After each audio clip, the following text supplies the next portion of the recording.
Hello बच्चों, स्वागत है आपका। आज हम पढ़ने वाले हैं प्रश्नावली 15 प्रायिकता।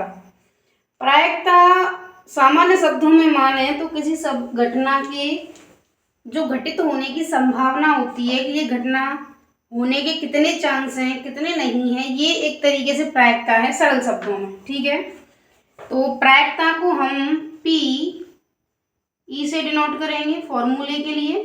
प्रोबेबिलिटी ये किसी इवेंट की है। इसके लिए जो आपका वो है फॉर्मूला प्रायिकता निकालने का, वो है अनुकूल परिणाम की संख्या बटे कुल संभव परिणामों की संख्या। ठीक है, ये प्रायिकता निकालने का फॉर्मूला है। अनुकूल परिणामों की संख्या बटे कुल संभव परिणामों की संख्या।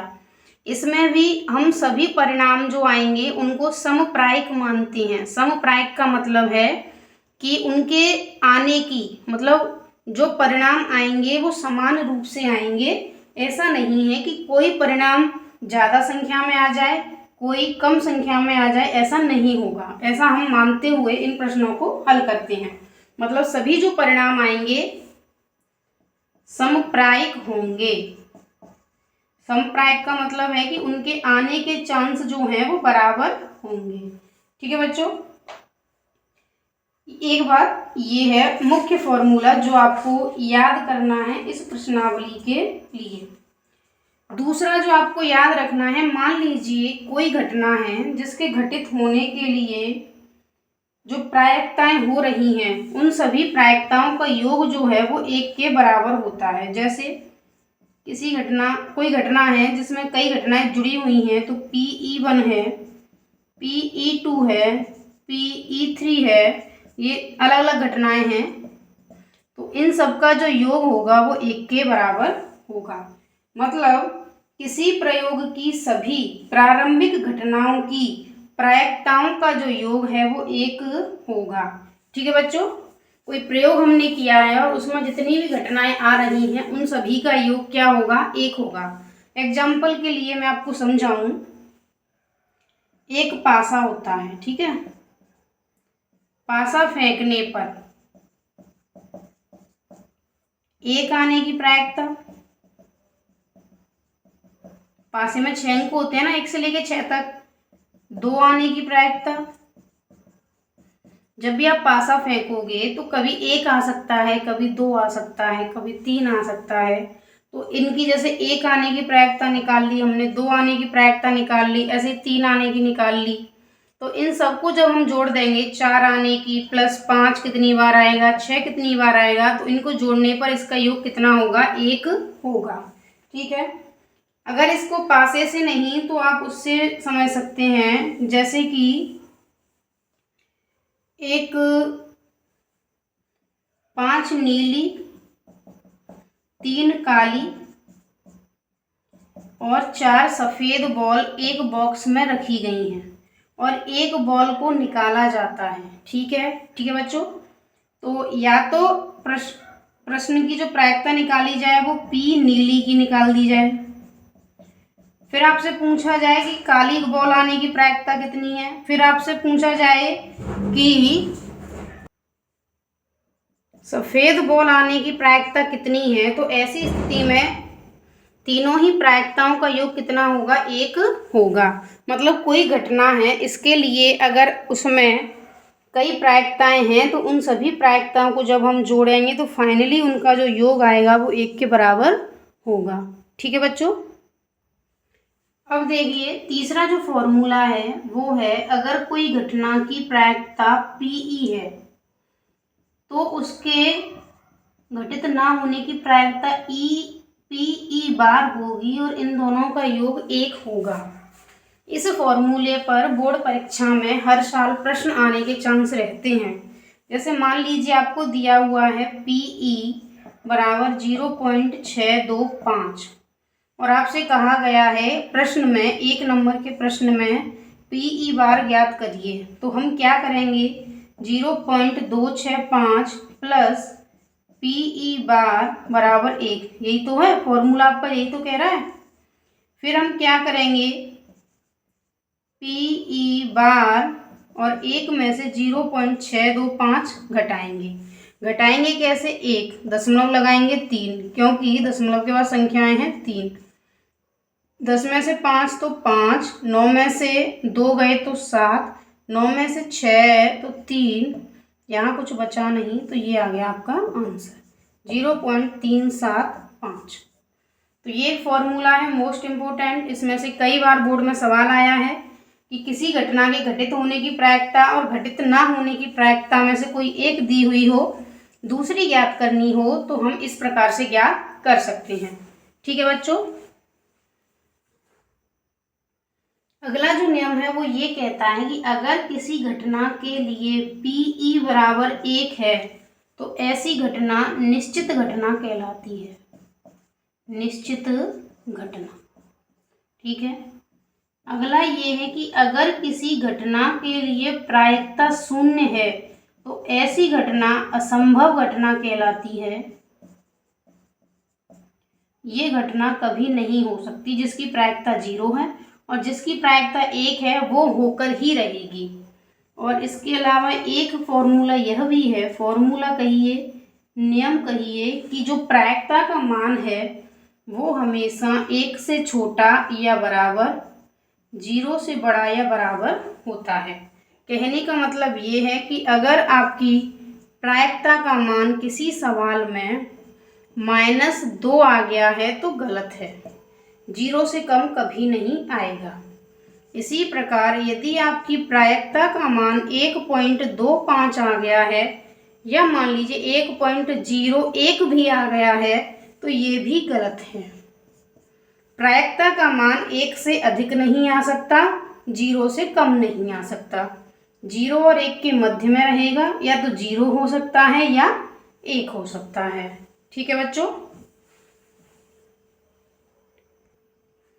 अब देखिए प्रश्नावली 15.1 का प्रश्न नंबर 1 आपके सामने है। लिखा हुआ है, घटना ई की प्रायिकता प्लस घटना ई नहीं की प्रायिकता बराबर। तो ये हमने अभी देख लिया था, 1 होता है।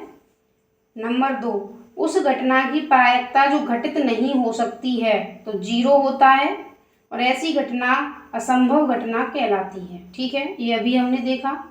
उस घटना की प्रायिकता जिसका घटित होना निश्चित है तो निश्चित घटना है, तो निश्चित है तो उसकी प्रायिकता कितनी होती है, 1, और ऐसी घटना खाली जगह में भरना है, निश्चित कहलाती है।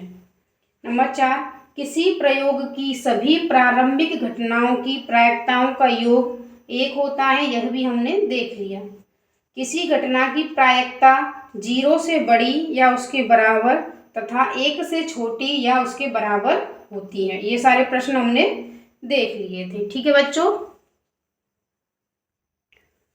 प्रश्न नंबर 2 आपके सामने है। इसमें हमें ये बताना है कि परिणाम समप्रायिक है अथवा नहीं। पहला है, एक ड्राइवर कार चलाने का प्रयत्न करता है, कार चलना प्रारंभ हो जाती है या कार चलना प्रारंभ नहीं होती है, इसको बताना है। तो देखिए, जब ड्राइवर चलाने का प्रयत्न करेगा तो इतने चांस चलने के ज़्यादा हैं, तो क्योंकि चलने के चांस ज़्यादा हैं तो समप्रायिक नहीं होगी। समप्रायिक होने के लिए चलने और ना चलने के बराबर होने चाहिए। तो पहले में तो आप देख लें कि ये समप्रायिक नहीं है। पहला क्या है, समप्रायिक नहीं है। दूसरा है आपका, एक खिलाड़ी बास्केटबॉल को बास्केट में डालने का प्रयत्न करती है, वह बास्केट में बॉल डाल पाती है या नहीं डाल पाती है। ठीक है, तो इसमें भी क्या है, समप्रायिक इसको नहीं कह सकते, क्योंकि इस परिस्थिति में उसकी सफलता और असफलता की संभावना समान नहीं होती है। अगर वो बहुत ही ट्रेंड है, मतलब उसने बहुत प्रैक्टिस करी है, कोई अच्छी खिलाड़ी है, तो संभावना ज़्यादा होगी सफलता की। अगर मान लीजिए कोई नौसिखिया है और उसने प्रैक्टिस नहीं करी है तो सफल होने की संभावना कम हो जाएगी। तो ऐसी स्थिति में ये भी क्या है, एक समप्रायिक परिणाम नहीं है। ठीक है बच्चों, तो दूसरा भी समप्रायिक नहीं है। तीसरा क्या है, एक सत्य असत्य प्रश्न का अनुमान लगाया जाता है, उत्तर सही है या गलत होगा। तो ये संप्रायिक है, क्योंकि सत्य होने की जो गुंजाइश है वही असत्य होने की भी हो सकती है, तो उतनी ही बराबर प्रायिकताएं हैं दोनों की, तो ये एक संप्रायिक है। चौथा प्रश्न है, एक बच्चे का जन्म होता है, वह एक लड़का है अथवा लड़की, तो ये भी एक संप्रायिक घटना है, क्योंकि किसी को भी पहले से नहीं पता है कि लड़की ही लड़की होगी अथवा लड़का ही लड़का होगा, फिक्स नहीं है, तो दोनों ही बराबर हैं, तो ये भी एक संप्रायिक घटना है। ठीक है बच्चों, अब आते हैं प्रश्न नंबर 3 पर। फुटबॉल के खेल को प्रारंभ करते समय यह निर्णय लेने के लिए कि कौन सी टीम पहले बॉल लेगी, इसके लिए सिक्का उछालना एक न्याय संगत विधि क्यों माना जाता है। अब इसको देखिए, जब भी हम सिक्का उछालते हैं तो सिक्के पर या तो हेड आएगा या टेल आएगा। ठीक है, तो ऐसी स्थिति में उसमें दो ही संभावनाएं हैं, माना जाता है दो ही हैं।